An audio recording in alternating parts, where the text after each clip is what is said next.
नमस्कार दोस्तों, KMIQ YouTube channel में एक बार आपका फिर से हार्दिक स्वागत है। आज हम आपको 12th फिजिक्स के चैप्टर नंबर 1 के क्वेश्चंस चालू करवा रहे हैं। मैंने आपको पहले एक क्वेश्चन बता दिया है, लेकिन आज हम शुरू से क्वेश्चन नंबर 1 से चालू करा रहे हैं, जो कि ऑप्शनल टाइप क्वेश्चंस है, यानी ऑप्शन वाले क्वेश्चन है। जैसे एबेसिडा वाले क्वेश्चन आते हैं वो वाले, जैसे एग्जाम में इस बार भी हमारे क्वेश्चन आए थे 12th एग्जाम में, और आगे भी आपके जो ये ऑप्शनल टाइप क्वेश्चन है ना वो आने वाले हैं। तो मैं आज आपको इन्हीं के बारे में तैयारी करवाऊंगा। जो भी चैप्टर नंबर 1 के जो भी ऑप्शनल क्वेश्चन है ना, जितने भी मेरे को मिल सके ना, वो आपको सारे सोल्व कराऊंगा। डिफिकल्ट कराऊंगा, वैसे ईजी जैसे एकदम साधारण क्वेश्चन होते हैं ना वो तो आप सब सोल्व कर लेते हैं, लेकिन जो थोड़े इस प्रकार के क्वेश्चन आते हैं कि एक वृत्त के केंद्र में प्लस क्यू आवेश रखा हुआ है, इस आवेश के कारण वृत्त के कोने पर विद्युत क्षेत्र की तीव्रता E1 तथा उसके भुजा के मध्य बिंदु पर E2 है, तो E1/E2 का मान ज्ञात कीजिए। तो ऐसे क्वेश्चन में आप अटक जाते हैं, तो मैं आपको सारे जितने भी अगर अलग अलग प्रकार से जो भी क्वेश्चन बन रहे हैं वो आपको मैं सारे सोल्व करवा दूंगा, जिससे कि आपको क्या है कि कोई भी क्वेश्चन में दिक्कत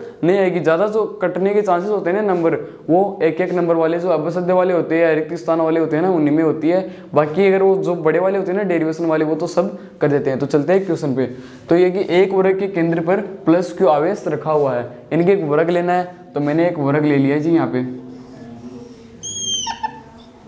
ये A, B, C और D, ये मैंने एक वृत्त ले लिया। वृत्त की सारी भुजाएं समान होती है और उसके जो विकर्ण होते हैं वो परस्पर समान, मतलब विकर्ण पर जो भी मध्य बिंदु होता है ना, उस मतलब कि समान भुजाओं में, या फिर ऐसे मान लो कि दो विकर्ण होते हैं ना इसमें, तो इनके जो प्रतिच्छेदन होता है ना, तो मतलब कि वो दो समान भुजाएं में बराबर बांटता है। जैसे इसे मान लो कि ये है ना, ये मैंने O मान लिया ना, तो DO बराबर क्या होगा, OB होगा। तो इस प्रकार से बता रहा हूँ मैं आपको। जिससे मैंने एक वर्ग ले लिया है A, B, C और D। अब A, B, C, D जो वर्ग होता है उसकी सभी भुजाएं समान होती है और विकर्ण परस्पर समद्विभाजित करते हैं। तो ये वाला एक ABCD ले लिया है, इसके क्या कि केंद्र पर प्लस क्यू आवेश रखा हुआ है। तो ये मैंने केंद्र पर क्या रख दिया, एक प्लस क्यू आवेश रख दिया है। अब इस आवेश के कारण वृत्त के कोने पर विद्युत क्षेत्र की तीव्रता का मान E1 है, यानी वृत्त का जो कोना है ना, ये जो ये कोना मान लो, ये वाला मान लो, ये वाला मान लो, ये वाला मान लो, चारों कोने में से कोई भी कोना आप मान सकते हो। उसमें से एक कोना मैंने ये मान लिया, इस पर क्या है कि E1 है विद्युत क्षेत्र की तीव्रता का मान। ओके, और तथा वृत्त की भुजा के मध्य बिंदु पर, यानी वृत्त की भुजा, ये AB भुजा है एक वृत्त की, इसके मध्य बिंदु पर विद्युत क्षेत्र की तीव्रता का मान कितना है, E2 है। अब हमें क्या याद करना है, E1/E2 का मान किसके बराबर, 2, 1/2, √2 और 1/√2, इनमें से किसके बराबर होगा यह हमें बताना है। तो अब इसको कैसे ज्ञात करेंगे, तो सबसे पहले हमें क्या ज्ञात करना पड़ेगा, ये E1 का मान ज्ञात करना पड़ेगा, उसके बाद में E2 का मान ज्ञात करना पड़ेगा। एकदम सिंपल है, दोनों का मान हम कैसे ज्ञात करेंगे वो मैं आपको बता देता हूँ। ये देखो A है, ये मैंने A भुजा मान ली इसको, ये A भुजा है वृत्त की, तो ये भी A हो जाएगी, ये भी A हो जाएगी और ये भी A हो जाएगी पूरी भुजा। अब इसके बाद में इसके विकर्ण की बात करूं, ये AC ज्ञात कर सकते हो क्या आप, ये AC भुजा है वो आप ज्ञात कर सकते हो, हाँ बिल्कुल कर सकते हो। लेकिन कैसे कर सकते हो, जैसे आपने वो पाइथागोरस प्रमेय से पढ़ी है ना, बोधायन प्रमेय जिसे बोलते हैं हम, जैसे कि कर्ण का स्क्वायर बराबर आधार स्क्वायर प्लस लंब स्क्वायर, इसके द्वारा हम क्या ज्ञात कर सकते हैं, AC। तो AC का स्क्वायर बराबर क्या जाएगा हमारा, AB का स्क्वायर प्लस BC का स्क्वायर। तो AC स्क्वायर ज्ञात करनी है मैं, तो AC square is equal to AB square. AB कितनी देर के में A, यानी कितना होगा A square plus A square.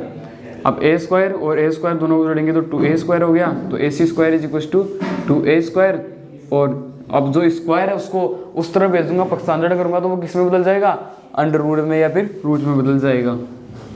तो आ जाएगा 2A स्क्वायर और AC का मान कितना आएगा, √2A।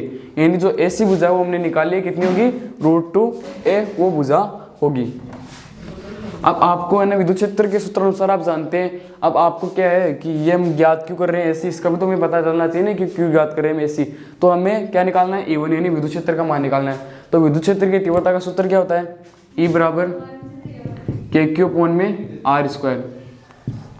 ये वाला हमारा विद्युत क्षेत्र की तीव्रता का सूत्र होता है। तो हमें क्या ज्ञात करना है, हमें ये मान लिया मैंने O बिंदु मान लिया है, तो हमें O की शीर्ष बिंदु, यानी कि ये जो प्लस Q आवेश है, ये कितनी दूरी पर है इस कोने से, तो ये दूरी में जरूरी है, OC निकालना जरूरी है। इसी के द्वारा हम यहाँ पे R का मान रखेंगे और E1 क्या निकालेंगे। तो E1 निकालने के लिए आपको ये वाली दूरी चाहिए, तो ये वाली जगह हम AC निकाल लेंगे। AC हमने कितनी निकाली थी, √2A, ये वाली हमने निकाली थी पूरी। देखो ये पूरी जितनी भी है ना, ये ये हमने √2a निकाली थी। अब हमें क्या निकालनी है, OC। तो जो वर्ग होता है उसके जो विकर्ण होते हैं वो परस्पर समद्विभाजित करते हैं एक दूसरे को। तो ये क्या होगा, ये AO और OC दोनों क्या होंगे, इक्वल होंगे। तो ये वाली कितनी होगी फिर भुजा, ये OC भुजा कितनी हो जाएगी, √2a/2 हो जाएगी। समझ गए ना, यानी कि ये पूरी √2a है तो इसकी आधी क्या हो जाएगी, ये वाली भुजा है, ये कितनी हो जाएगी, इसकी आधी हो जाएगी। तो ये मैं डायरेक्ट लिख देता हूँ, यहाँ पे हो जाएगी √2a/2। ये समझ में आ गया ना। अब आपको क्या है, O और C की दूरी मिल गई तो आप क्या है, इवन ज्ञात कर सकते हो ना, आसानी से ज्ञात कर सकते हो, कोई दिक्कत ही नहीं आनी चाहिए। ये देखो R का मान हमें दे रखा है और Q कितना है, ये Q हमें दे रखा है +Q है, तो +Q लेना है। इसके साथ ऐसे में हम या इवन ज्ञात कर सकते हैं। अब E2 ज्ञात करना है। अब ये देख लो, ये E2 है। अब हमें क्या चाहिए, ये वाली भुजा चाहिए O, और ये मान लिया मैंने जी E मान लिया है। अब OE की दूरी भी चाहिए आपको। अब OE दूरी कैसे ज्ञात करोगे आप, ये E कैपिटल ले लेते हैं। अब OE की दूरी ज्ञात करनी है। अब ये कैसे करोगे, अब देखो आपको ये वाली भुजा दे रखी है, या फिर आप सीधा ऐसे भी ज्ञात कर सकते हो कि ये वाली इसकी आधी तो होगी ना, ये वाली देखो ये OE दूरी है, ये BC की क्या होगी, आधी होगी, क्योंकि ये क्या है, केंद्र बिंदु पर ये देख लो, इस प्रकार से देख लो आप, ये देखो ये कितनी होगी, a/2 होगी। समझ में आ गया ना, ये वाली कितनी दूरी होगी, a/2। तो यहाँ पे ये वाली दूरी कितनी हो जाएगी, a/2 सीधी हो जाएगी। समझ में आ गया ना आपको, यानी ये केंद्र पर रखा है तो ये वाली, यानी मैंने समान एकदम ये ऐसे रेखा खींच दी डैश के अंदर, तो ये किसकी होगी, इस भुजाई क्या होगी, आधी हो गई। तो आधी होने की कंडीशन में ये भी आधी है, तो ये कितना हो गया, a/2 आ गई ये भुजा, और ये a/2 है तो ये भी कितनी हो जाएगी, a/2। दोनों भुजा आपको समझ में आएगी। हमने √2a/2 तो होगी O और C की दूरी, और O और E की दूरी कितनी होगी, a/2। अब आप E1 और E2 दोनों निकाल सकते हो। कैसे निकालोगे, सबसे पहले E1 निकालते हैं, तो KQ/R कितना है, √2a/2 का होल स्क्वायर। समझ में आ गया ना कैसे निकालते हैं। जिसके बाद में क्या आएगा, KQ/ क्या आ जाएगा, 2a² तो फिर ये 4 आएगा यहाँ पे, फिर 2 को इसमें काटेंगे तो 2 आ जाएगा, और 2 को हम ऊपर ले जाते हैं नीचे, अगर ये भाग में तो ऊपर जाएगा किस में हो जाएगा, मल्टीप्लाई में।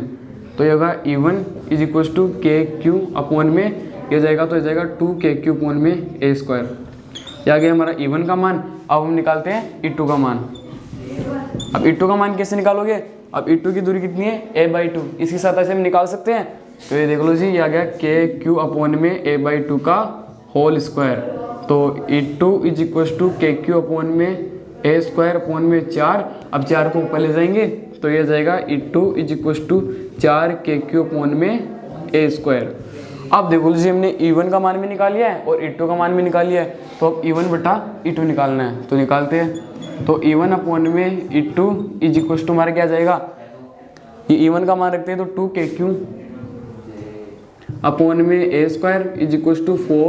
4KQ/a²। ये आ गया। अब इसके बाद में देखो, KQ से KQ गया और a² से a² गया, और 2 का इसमें देंगे तो 2 आ गया। तो E1/E2 = क्या गया हमारा, 1/2। तो बोलो, ऐसे जो क्वेश्चन आते हैं या वर्ग के केंद्र पर ऐसे रखाओ और किसी भुजा पर रखाओ, या फिर आपको दे दे कि कौन सी भी भुजा है, ऐसे 2 ही क्वेश्चन बनते हैं ऐसे तो लगभग। तो इस प्रकार के क्वेश्चन अगर आपकी एग्जाम के अंदर आ जाए तो आप इसे सोल्व कर सकते हैं ना आराम से, कोई दिक्कत ही नहीं आनी चाहिए।